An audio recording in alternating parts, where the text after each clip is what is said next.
Et si aujourd'hui, tu pouvais me citer ta plus grande fierté, ce serait laquelle? Cette interview.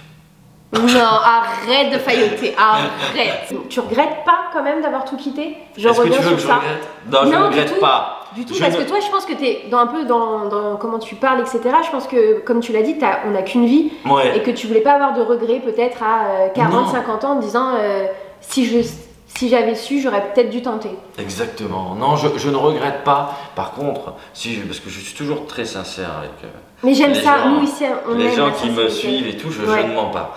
La seule chose, c'est qu'effectivement, je garde en moi une peur de me dire si demain ça devient plus compliqué ou si demain ça s'arrête, est-ce que je vais pouvoir retrouver une vie plus, comment dire, pas normale, parce que j'aime pas dire que j'ai une vie anormale, mais rentrer plus dans standard, rentrer dans les voilà, rangs, etc. Oui, peut-être. Alors, ceci dit, et ça j'insiste aussi, c'est que je n'aurai aucun problème sur le fait que ça s'arrête. Okay. Je ne serai pas quelqu'un qui va forcer, comment dire, s'il y a des difficultés, je continuerai, parce qu'il ne faut pas s'arrêter à la première difficulté, mais je veux dire, si à un moment je sens vraiment que je suis au mur, je me dirais, bon bah là, il est temps de trouver un itinéraire bis. Et quand tu fais ce métier, il faut toujours se dire que l'itinéraire bis n'existe pas. C'est ma bouteille d'oxygène, le public. C'est une émotion tellement forte quand les gens, hier j'étais au Mans, je voyais ces gens qui... #Griette. #Griette. Et je voyais ces gens qui m'attendaient à la sortie, qui me parlaient des vidéos, qui me disaient, généralement on me dit deux choses quand je sors, c'est « Ah, je ne vous voyais pas aussi grand ». Oui, c'est vrai, quand t'es arrivé, t'étais grand, oui. Mais je le suis même quand je vais repartir, tu vois. Mais, et aussi, j'aime bien aimer cette vidéo-là. Donc voilà, moi c'est ça qui me touche le plus.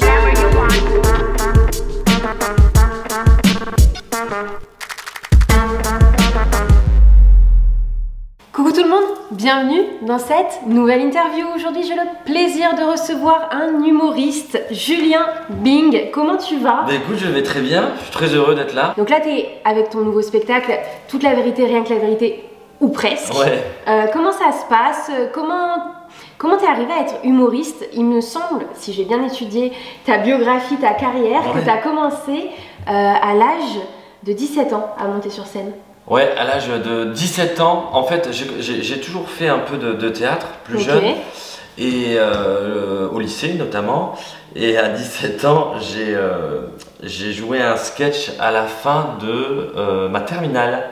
À la fin de ma terminale, j'ai joué un sketch devant tous les étudiants, enfin les lycéens et les professeurs, le proviseur, enfin vraiment tout le corps du lycée. Et j'ai expliqué, enfin j'avais écrit un sketch sur l'échec de mon baccalauréat l'année d'avant. D'accord, ok, parce que tu avais raté avant. Voilà, je l'avais raté avant, et comme du coup c'était passé d'une façon assez dramatique pour mes parents et pour moi, parce que j'étais quand même persuadé de l'avoir ce bac, j'avais écrit un truc que je pensais drôle, et je me suis dit tiens, ça pourrait être marrant de me présenter au Chahut des terminales, ça s'appelait comme ça. 3 semaines avant le bac, donc la deuxième fois, 3 semaines avant le bac. Et le soir, je rentre et je dis à mes parents, putain, j'ai fait un sketch, ça s'est trop bien passé, les gens ont trop rigolé, tout ça. Et ma mère m'avait dit sur quoi? Je lui ai dit bah, sur l'échec au bac. Elle m'avait dit veille que ça ne te porte pas préjudice parce que tu auras un deuxième sketch à raconter l'année prochaine. Et tu l'as eu? Je l'ai eu au rattrapage. Bon, rattrapage, c'est tant que tu l'as eu, c'est bon. Clair. Et c'était quel ES? ES, le bac économique et social, c'est un bac où il faut être à peu près bon partout. J'étais un peu mauvais partout. Mais j'avais le mot partout. Et puis tu l'as eu, donc c'est le principal. J'ai pris, un parcours plus conventionnel parce que justement, je n'étais pas dans ce milieu-là. Je m'étais dit, bon, je vais continuer à faire du théâtre par plaisir. Mais c'était tellement un rêve d'enfant qui m'habitait depuis que je suis tout petit. Ok, donc dès le départ. Ah ouais, non, il n'y a pas eu un déclic à 20 ans, 30 ans. En fait, c'est quelque chose que j'ai enfoui en moi. C'est même une révélation d'identité que j'ai eue. À force de travailler, comme je te dis, dans un métier plus conventionnel, je me suis dit, mais en fait, c'est pas là ma place. Donc il y aura certainement une grosse un gros lâcher prise, surtout quand tu as été dans le milieu privé, pour se lancer dans quelque chose d'artistique. Mais on n'a qu'une vie, et ça tu le comprends parfois, tu le comprends en grandissant, et puis quand tu mûris, et moi j'ai mis du temps avant de mûrir, je n'ai mis du temps avant de me dire Julien, fais ce que tu aimes, au pire tu as quand même quelques diplômes et tu retrouveras quelque chose. Parce qu'avant donc tu as tout quitté, tu avais un CDI, c'est ça, tu avais un emploi, tout ça, et tu as tout quitté. Exactement, CDI, manager pour un bailleur social dans le Nord. Ça se passait très bien, ticket resto. Ouais, donc t'étais bien, enfin voilà, 9h-17h, t'avais tes week-ends. Voilà, t'étais bien. C'était quand même un grand pas de tout quitter. Mais un grand pas de fou.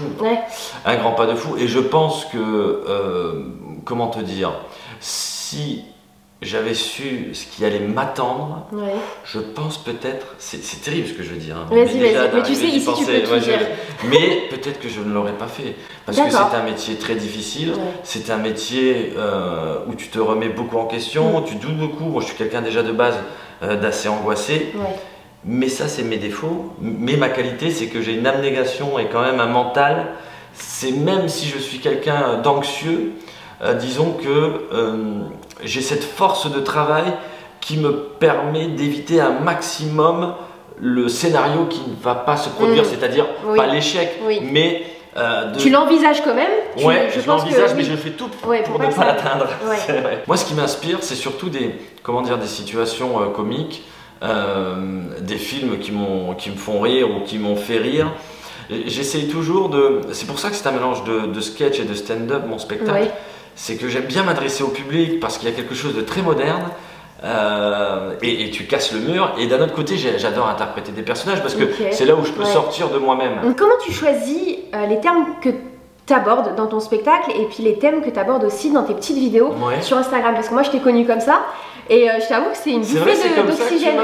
Ça me touche. Je voyais ça, je scrollais et là je suis tombée sur 2-3 vidéos de toi et à force je me suis dit vas-y je vais aller voir son profil parce qu'à chaque fois que je tombe sur une vidéo ça me fait rire. Et c'est comme ça que je t'ai connue et c'est comme ça que je t'ai follow direct. Ah bah écoute Coralie, ça me touche beaucoup parce que effectivement je prends aussi beaucoup de plaisir, et ça me demande du travail mais je prends beaucoup de plaisir. Et pour répondre à ta question, en fait ce qui m'inspire c'est encore une fois ce qui se passe dans mon environnement, les personnes que je vais rencontrer. Même parfois ça peut être des décors, tu vois, juste avant qu'on filme, je te dis tiens l'endroit est très beau ici, je pourrais peut-être... J'essaie toujours d'écrire et parfois j'essaie d'imaginer comme un réalisateur aussi petit que je sois, de me dire comment je pourrais tourner ça. Alors les vidéos face cam, ce qui est bien c'est qu'il y a un côté très dynamique où les gens t'écoutent. Et puis on se sent proche de toi. Et on se sent proche de moi. Et après j'aime bien m'amuser aussi quand je vois comme je te disais, des décors ou même avec quelqu'un, je m'amuse comme ça. Ton petit côté cinéphile, voilà, qui j'aime bien ressortir ça. Et encore une fois, la création des vidéos, j'essaie toujours de me dire, je te le dis, et parfois on me demande même, parce qu'il y a des humoristes qui aimeraient se lancer dans les vidéos, ils me disent mais comment on doit faire, machin et tout. Mais je dis c'est très simple. Quand tu écris une vidéo, essaie de te dire, la personne, ton voisin qui ne te connaît pas ou le copain de ton copain, quand il va tomber sur la vidéo, est-ce que ça va lui parler? Si c'est un truc très personnel, très égoïste, voilà, ça va pas forcément parler. Si c'est juste pour te faire un kiff en faisant une vidéo, ça sert à rien. Exactement. Non, moi j'écris toujours en me disant, tiens, qu'est-ce qui pourrait parler aux gens? Et est-ce que tu as un projet, t'aimerais, donc tu l'as dit, être au cinéma, peut-être la télé, est-ce que tu aimerais faire du théâtre? Est-ce que tu aimerais passer peut-être derrière la caméra? Est-ce que, dis-moi tout. En fait, je me considère vraiment comme un artiste, donc c'est-à-dire que je pourrais aller dans toutes les choses que tu viens de citer. C'est vrai que j'ai un petit faible pour le cinéma et l'écriture, ça c'est évident. Après, je m'interdis rien, tu vois. Je me suis même dit, pourquoi pas aussi me lancer dans l'écriture d'un livre. Comme j'aime bien écrire, je me suis dit, tiens, donc en fait, c'est toutes des idées qui travaillent, qui mettent un peu de temps à mûrir, mais je pense qu'il faut faire les choses vraiment quand tu as une opportunité déjà. Et puis si elle n'arrive pas, c'est toujours se créer l'opportunité. Tu vois, je n'aurais jamais été sur scène si je ne m'étais pas créé l'opportunité. Si tu n'avais pas tout quitté. Si je n'avais pas tout quitté, parce que j'ai attendu, franchement, que Guillaume Canet vienne taper à ma porte, mais il l'a pas fait. Il n'est pas venu. Je crois qu'il ne sait pas où j'habite. Bon, oui, non mais ça doit être ça. Et quel est ton plus gros kiff dans ce milieu? Les interviews avec toi. J'aimerais que tu me suives en tournée et qu'on fasse des interviews tout le temps. Tout le temps. Non, quel faillot. Tu fais ce métier, tu découvres aussi toutes les villes de France, parfois même les villages. Oui. Et tu es un adepte du train. Oui, voilà, les joies de la SNCF, les joies de la SNCF. Tout ça, voilà, on va s'arrêter là. Mais oui, tout de suite, on s'arrête. Un objectif du porte-bonheur. T'inquiète, c'est pas chronométré. Hein. Non, mais c'est parce que pendant un moment, j'avais un petit Franklin, une petite tortue Franklin. Que je prenais avec moi en festival, qui me portait chance. D'accord, et pourquoi tu l'as plus? Tu l'as perdu? Si, je l'ai toujours, elle est dans ma chambre, mais une fois j'ai failli l'oublier et je me suis dit, oh, j'ai pas envie de le perdre. Du coup, je le laisse là, puis je fais un petit bisou avant de dormir. Ouais, j'en ai un. Ah, t'oses pas le dire? Non, si j'en ai un, mais si j'en ai un, mais enfin, je pourrais dire quand même que j'en ai plusieurs, mais surtout c'est que. Comment dire? Alors, c'est pas vraiment un dicton de vie, c'est. Ou une petite phrase, enfin voilà, qui t'accompagne comme ça au quotidien. Sois heureux, c'est une petite phrase. J'essaie toujours de me dire sois heureux, sois heureux, sois heureux. Quand il y a quelque chose qui va pas dans la journée, j'essaie toujours d'aller chercher le petit côté positif.